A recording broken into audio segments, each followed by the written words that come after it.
여기는 그저께 문 닫았고 여름에 힘들어요. 물고기까지 올라서 맞은 게 없어요. 종합어시장 쪽으로 순회 여기 전통어시장보다는 못 모르고 오면은 진짜 갑자기 민통이 집에 가서 정신 차려보면 아 정신 차렸어요. 그래서 그런 거 많아요.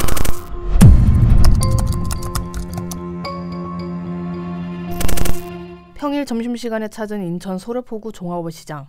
한산한 분위기 속에서 1층 식당을 찾는 손님들이 하나둘 늘어납니다. 그 사이로 임대문의가 붙어있는 공실도 눈에 띕니다. 내부로 한번 들어가 봤습니다. 종합어시장의 점포수만 470개가 넘는데요. 쭉 걸어봐도 불 켜진 점포가 드뭅니다. 평일임을 감안하더라도 어시장은 정막만이 감돕니다. 오가는 손님이 없어 상인들의 호객행위도 이뤄지지 않습니다. 크게 한 바퀴 둘러보자 상황은 더욱 심각했는데요. 임대 현수막이 붙은 채 텅 빈 점포가 수두룩했습니다. 수저가 빈 채로 물만 채워져 있는 곳도 많았는데요. 휴무인 점포인가 싶어 현장에 있는 상인에게 물어보자 폐점한 곳이라고 답했습니다. 만약 휴무면 물고기들이 있어야지. 여기는 그저께 문 닫았고 여름에 힘들어요. 물고기까지 올라서 맞은 게 없어요. 불은 꺼져 있지만 수조가 차 있는 점포는 상인이 출근을 하지 않는 곳이었는데요. 워낙 오가는 손님이 없다 보니 평일에 자리를 지키는 게 무의미한 느낌이었습니다. 소래포구 어시장이 처음부터 침체됐던 것은 아닙니다. 소래포구는 인천광역시 남동구 논현동에 위치해 있는데요. 1960년대부터 형성되기 시작하면서 1980년대에는 대단히 관광어촌으로 성장했습니다.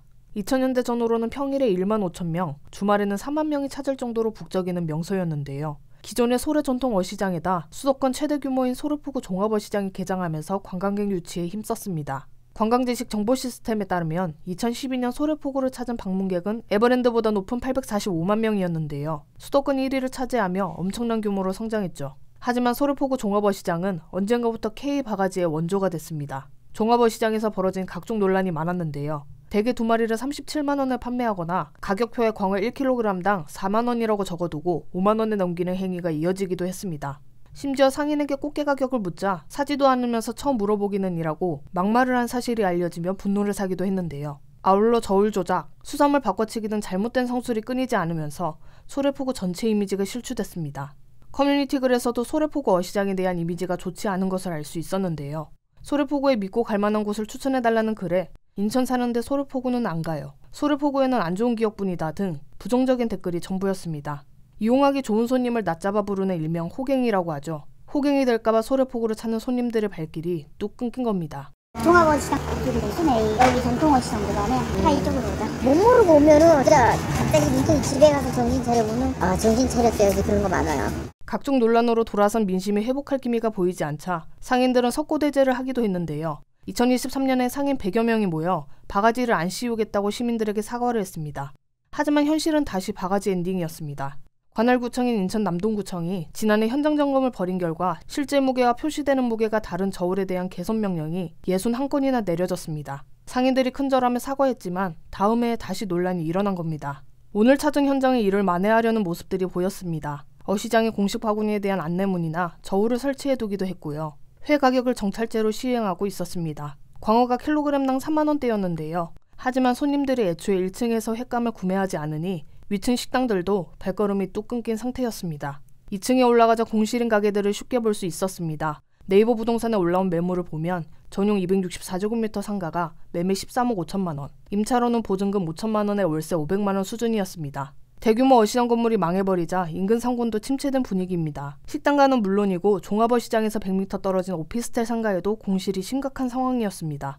연간 800만 명이 넘게 다녀간 관광지였다는 사실이 믿기지 않을 정도였습니다.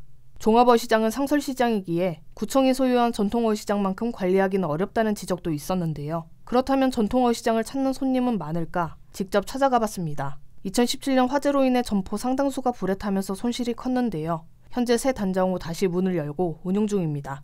종합어시장보다는 비교적 활발한 분위기였습니다. 소래포구항과 맞닿아 있는 야외 테이블은 손님들로 북적였습니다. 온누리 상품권 환급 같은 전통시장의 지원 혜택도 전통어시장에서 구매한 품목만 인정이 되는데요. 그래서인지 해산물을 사러 오거나 식사를 하러 온 방문객들이 많이 보였습니다. 다만 예전처럼 관광객들이 찾는다는 느낌은 없었습니다. 대부분 인근 거주민들이 장보기 위해 찾는 용도로 이용되고 있었는데요. 한때 소래포구는 매년 한국 관광명소의 이름을 올리기도 했었죠. 바가지 상권이라는 오명으로 이미지가 추락하면서 지역 상권에도 크게 악영향을 주고 있었습니다. 남동구 측 발표에 따르면 인천 대표 축제 중 하나인 소래포구 축제도 어시장 수산물 대신 생태자원을 부각하는 쪽으로 축제 방향에 변화를 주기로 했는데요. 있을 때 잘하라는 노랫말이 있듯이 어시장에 돌아선 민심을 회복하기는 어려울 것으로 보입니다.